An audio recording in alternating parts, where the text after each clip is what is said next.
അസ്സലാമു അലൈക്കും വറഹ്മത്തുള്ളാഹി വബറകാതുഹു.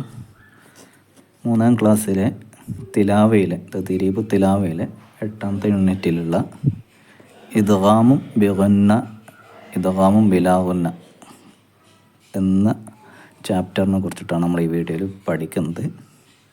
സാക്കിന നൂനിൻ്റെയും തെൻവീനിൻ്റെയും ശേഷം യാ, റാ, മീമ്, ലാമ്, വാവ്, നൂന് എന്നീ അക്ഷരങ്ങൾ വന്നാൽ സാക്കിനായ നൂനിനെയും തെൻവീനിനെയും ഇദ്ഗാം ചെയ്ത് ഓതണം.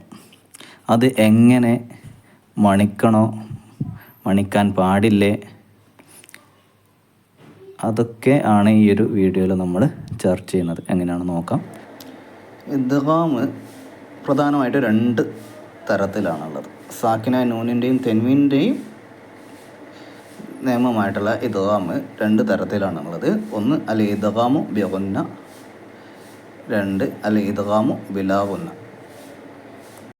അൽ ഇദ്ഗാമു ബിഗുന്ന എന്ന് പറഞ്ഞാൽ ചേർത്ത് ലയിപ്പിച്ച് മണിച്ച് ഓതൽ. ഇതിൻ്റെ ഡീറ്റെയിൽസ് ഞാൻ പിന്നെ ഇതിന് ശേഷം പറയുന്നുണ്ട് കേട്ടോ. രണ്ടാമത്തത് അൽ ഇദ്ഗാമു ബിലാ ഗുന്ന, ചേർത്ത് ലയിപ്പിച്ച് മണിക്കാതെ ഓതൽ. അപ്പോൾ രണ്ടും പിന്നെ സിമ്പിളായിട്ട് നിങ്ങൾക്ക് പറഞ്ഞു തന്നു. ഇനി ഡീറ്റെയിൽ ആയിട്ട് ഞാൻ വിശദീകരിച്ചിട്ട് കാണിച്ചു തരാം കേട്ടോ. അപ്പോൾ ആദ്യം നമുക്ക് അൽ ഇദ്ഗാമു ബിഗുന്ന നോക്കാം. അൽ ഇദ്ഗാമു ബിഗുന്ന സാക്കിനായ നൂനിനും തെൻവീനിനും ശേഷം 4 അക്ഷരങ്ങൾ വന്നാലാണ് അൽ ഇദ്ഗാമു ബിഗുന്ന ആക്കിയിട്ട് ഓതേണ്ടത്. യാ, മീമ്, വാവ്, നൂന്. നമ്മൾ സിമ്പിളായിട്ട് ഇതിനെ യമൂന എന്ന് പറയും. യമൂനയുടെ അക്ഷരങ്ങൾ. ഓക്കെ. സാക്കിനായ നൂനിൻ്റെയോ തെൻവീനിൻ്റെയോ ശേഷം ഹർക്കത്തുള്ള യാ, മീമ്, വാവ്, നൂന് ഇവയിൽ ഏതെങ്കിലും ഒരക്ഷരം വന്നാൽ സാക്കിനായ നൂനിനെ അല്ലെങ്കിൽ തെൻവീനിനെ ശേഷമുള്ള യാ, മീമ്, വാവ്, നൂന് എന്ന ഈ ഏതെങ്കിലും ഒരു അർഫിലേക്ക് ചേർത്ത് ലയിപ്പിച്ച് മണിച്ച് ഓതലാണ് ഇദ്ഗാമു ബിഗുന്ന. ഉദാഹരണത്തിന് ഇവിടെ നോക്കാം. ഇത് ഖുർആനിൽ വന്ന ഒരു വാക്യമാണ്. നഫ്സിൻ മഅഹ, തെൻവീന് വന്നു, ശേഷം ഇദ്ഗാമു ബിഗുന്നയുടെ അക്ഷരമായിട്ടുള്ള മീമ് വന്നു ഹർക്കത്തോട് കൂടിയിട്ട്. ഇങ്ങനെ വന്നാൽ എങ്ങനെ ഓതണം എന്നാണ് നമ്മൾ പഠിക്കേണ്ടത്. അതാണ് ഇദ്ഗാം. അപ്പോൾ ഇങ്ങനെ തെൻവീനിന് ശേഷം മീമ് വന്നാൽ, അതായത് ഇദ്ഗാമും ബിഗുന്നയുടെ ഏതെങ്കിലും ഒരു അക്ഷരം വന്നാൽ ആ തെൻവീനിനെ നമ്മൾ എന്താക്കണം, ശേഷമുള്ള അക്ഷരത്തിലേക്ക് ചേർത്ത് മണിച്ച് ഓതണം, ലയിപ്പിച്ച് ഓതണം. അപ്പോൾ ഇവിടെ നഫ്സിന് വന്നല്ലേ, നഫ്സിൻ നീ വരുന്നുണ്ട് ഇവിടെ. പക്ഷേ നമ്മളത് ഓതുന്ന സമയത്ത് ഇദ്ഗാം ചെയ്തിട്ട് ഓതുമ്പോൾ അവിടെ നഫ്സി എന്ന് മാത്രമേ വരുള്ളൂ. ആ തെൻവീന് എവിടെ ചേർത്ത് ഓതണം? മീമിലേക്ക് ചേർത്തിട്ട് ലയിപ്പിച്ചിട്ട് ഓതണം. അപ്പോൾ ഇവിടെ മീമിന് ശബ്ദ് വരും, മണിക്കലും വരും, മണിച്ചിട്ട് ഓതാം. നഫ്സിമ്മ. ഓക്കെ, നഫ്സിമ്മ അങ്ങനെ ഓതാം. ഇനി മറ്റൊരു ഉദാഹരണം. അൻ യഅ്കുല, അന്ന് യഅ്കുല. ശരിക്കും എങ്ങനെയാണ് നമ്മളിത് വായിക്കുക? അന്ന് യഅ്കുല അല്ലേ. അപ്പോൾ ഇത് ഖുർആനിൽ വരുമ്പോൾ ഇതൊരു ഖുർആനിലൊരു ആയത്താണ്. ഇങ്ങനെ ഒരു ആയത്ത് വന്നാൽ സാക്കിന ശേഷം ഇദ്ഗാം ബിഗുന്നയുടെ ഒരക്ഷരം വന്നാൽ, ഇവിടെ ഇപ്പോൾ യാ ആണ് വന്നിട്ടുള്ളത്. അങ്ങനെ വന്നാൽ എങ്ങനെ ഓതണം? ഈ നൂനിനെ ഈ യായിലേക്ക് ചേർത്ത് ലയിപ്പിച്ച് മണിച്ച് ഓതണം. എങ്ങനെ? ഐയഅ്കുല. ഇവിടെ നമ്മൾ നൂന് ഓതേണ്ടതില്ല. നൂനിനെ യായിലേക്ക് ചേർത്ത് ലയിപ്പിച്ച് ഓതണം. ഐയഅ്കുല. ഇവിടെ യാന് നമുക്ക് ശ്രദ്ധിടാൻ കഴിയില്ല, അതുകൊണ്ടാണ് ഇടാത്തത്. അപ്പം മീമിനും നൂനിനൊക്കെ നമുക്ക് ശ്രദ്ധിടാൻ പറ്റും. വാവിനെ ഇദ്ഗാം ചെയ്യുന്ന സമയത്ത് വാവിനും യാനും ശ്രദ്ധിടാൻ പറ്റില്ല. അത് അതിൻ്റെ റൂൾ അങ്ങനെയാണ്. ഓക്കെ. അപ്പോൾ ഇതാണ് ഇദ്ഗാം ബിഗുന്നയുടെ ഉദാഹരണം. അല്ലെ ഇദ്ഗാമും ബിലാ ഗുന്നയാണ് ഇനി നമ്മൾ പഠിക്കാൻ പോകുന്നത്. അതിൻ്റെ അക്ഷരങ്ങൾ 2 മാത്രമാണ്, ലാമും റാവും. അല്ലെ ഇദ്ഗാമു ബിലാ ഗുന്ന സാക്കിനായ നൂനിൻ്റെയോ തെൻവീനിൻ്റെയോ ശേഷം ഹർക്കത്ത് ഉള്ള ലാമ് അല്ലെങ്കിൽ റാ ഇവയിൽ ഏതെങ്കിലും ഒന്ന് വന്നാൽ സാക്കിനായ നൂനിനെ അല്ലെങ്കിൽ തെൻവീനിനെ ശേഷമുള്ള ഈ 2 അക്ഷരങ്ങളിലേക്ക് ലാമ് അല്ലെങ്കിൽ റാ എന്ന അർഫിലേക്ക് ചേർത്ത് ലയിപ്പിച്ച് മണിക്കാതെ ഓതണം.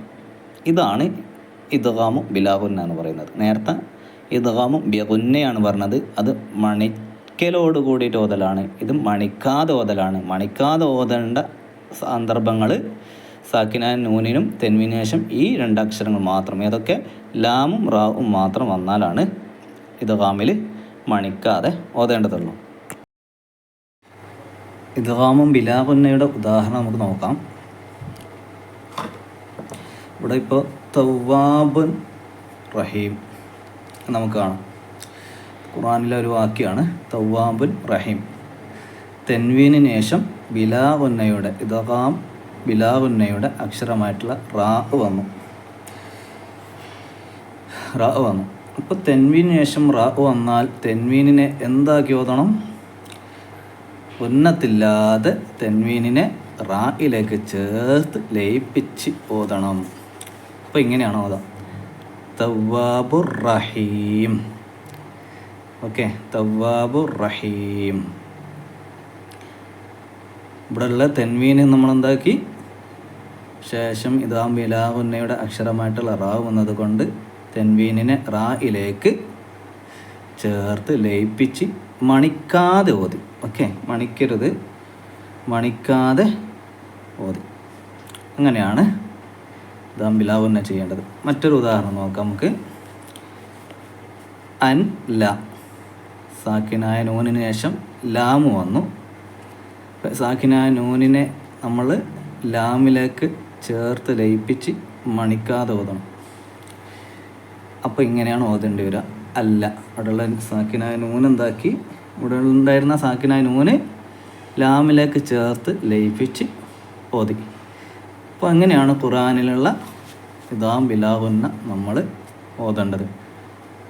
കൂടെ ഖുർആനിൽ നിന്ന് മറ്റു ചില ഉദാഹരണങ്ങൾ കൂടി നമുക്ക് നോക്കാം. ഖുർആനിലെ ഇദ്ഗാമും ബിഗുന്നയുടെ ഉദാഹരണം നമുക്ക് നോക്കാം. സൂറത്തുൽ കാഫിറൂനിലെ 4-ാമത്തെ ആയത്തിൽ ബിസ്മില്ലാഹിർ റഹ്മാനിർ റഹീം വലാ അന ആബിദും മാ അബദ്തും. ഇവിടെ ആബിദും മാ, ഇവിടെ കണ്ടോ നമ്മൾ തെൻവീനിന് ശേഷം മീമു വന്നു. അപ്പോൾ ഇത് ഇദ്ഗാമും ബിഗുന്നയാണ്. കാരണം തെൻവീനിന് ശേഷം വന്ന അക്ഷരം ഇദ്ഗാമും ബിഗുന്നയുടെ 4 അക്ഷരങ്ങളിൽ ഒന്നാണ്. ഇദ്ഗാം ബിഗുന്നയുടെ 4 അക്ഷരങ്ങൾ യാ, മീം, വാവ്, നൂന്. അപ്പം മീമാണിത്. അപ്പം ഇങ്ങനെ മീമ് വന്നാൽ തെൻവീനിനെ മീമിലേക്ക് ചേർത്ത് ലയിപ്പിച്ച് മണിച്ച് ഓതണം. ആബിദും. ഓക്കെ, ഇൻഷാ അല്ലാഹ്. സൂറത്തുൽ മസദ്. സൂറത്തുൽ മസദിൽ 1-ാമത്തെ ആയത്ത് കണ്ടോ? ബിസ്മില്ലാഹിർ റഹ്മാനിർ റഹീം തബ്ബത് യദാ അബീ ലഹബ് വതബ്. ഇവിടെ തെൻവീന് വന്നു, അതിനുശേഷം വാവ് വന്നു. ഈ വാവ് എന്നുള്ളത് ഇദ്ഗാമും ബിഗുന്നയുടെ അക്ഷരമാണ്. തെൻവീന് ശേഷം ആണ് ഈ വാവ് സംഭവിച്ചിട്ടുള്ളത്. അതുകൊണ്ട് തന്നെ ഇവിടെ ഇദ്ഗാമും ബിഗുന്ന ചെയ്തിട്ട് നമ്മൾ ഓതണം. തെൻവീനിനെ വാവിലേക്ക് ചേർത്ത് ലയിപ്പിച്ച് മണിച്ച് ഓതണം. ലഹബ്. ഓക്കെ, ഇൻഷാ അല്ലാഹ്. ഇനി നമുക്ക് ഇദ്ഗാമും ബിലാ ഗുന്നയുടെ ഉദാഹരണങ്ങൾ നോക്കാം. ഇദ്ഗാമും ബിലാ ഗുന്നയുടെ ഉദാഹരണം സൂറത്തുൽ മാഊനിൽ ഒന്നുണ്ട്. ഇവിടെ നോക്കാം. ബിസ്മില്ലാഹിർ റഹ്മാനിർ റഹീം ഫവൈലുൽ ലിൽ മുസല്ലീൻ. ഇവിടെ ഫവൈലുൻ തെൻവീന് വന്നു, ശേഷം ലാമു വന്നു. അപ്പോൾ തെൻവീനിന് ശേഷം ലാമു വന്നാൽ തെൻവീനിനെ ലാമിലേക്ക് ചേർത്ത് ലയിപ്പിച്ച് മണിക്കാതെ ഓതണം. അപ്പോൾ ഫവൈലുല്ലി, വൈലുല്ലി അങ്ങനെ ഓതണം. ഫവൈലുല്ലിൽ മുസല്ലീൻ അല്ലേ? ഇൻഷാ അല്ലാഹ്. അപ്പോൾ ഇത്രയാണ് നമ്മൾ മെയിനായിട്ട് പഠിക്കാനുള്ളത്. ഇതുപോലുള്ള ഉദാഹരണങ്ങൾ കണ്ടുപിടിച്ച് അത് പ്രാക്ടീസ് ചെയ്ത് തോതി പ്രാക്ടീസ് ചെയ്തിട്ടാണ് നമ്മൾ തജ്വീദിൻ്റെ ഇതുപോലുള്ള നിയമങ്ങൾ കൂടുതൽ മനസ്സിലാക്കേണ്ടതും പഠിക്കേണ്ടതും. ഇൻഷാ അല്ലാഹ്. അല്ലാഹു തആല ഖുർആന് അതിൻ്റെ തനതായിട്ടുള്ള രീതിയിൽ തജ്വീദോട് കൂടിയിട്ട് നല്ല രീതിയിൽ ഓതി പഠിക്കാനും ഓതി പ്രാക്ടീസ് ചെയ്യാനുള്ള തൗഫീഖ് അല്ലാഹു തആല നമുക്ക് നൽകി അനുഗ്രഹിക്കട്ടെ. ആമീൻ. അസ്സലാമു അലൈക്കും വറഹ്മത്തുള്ളാഹി.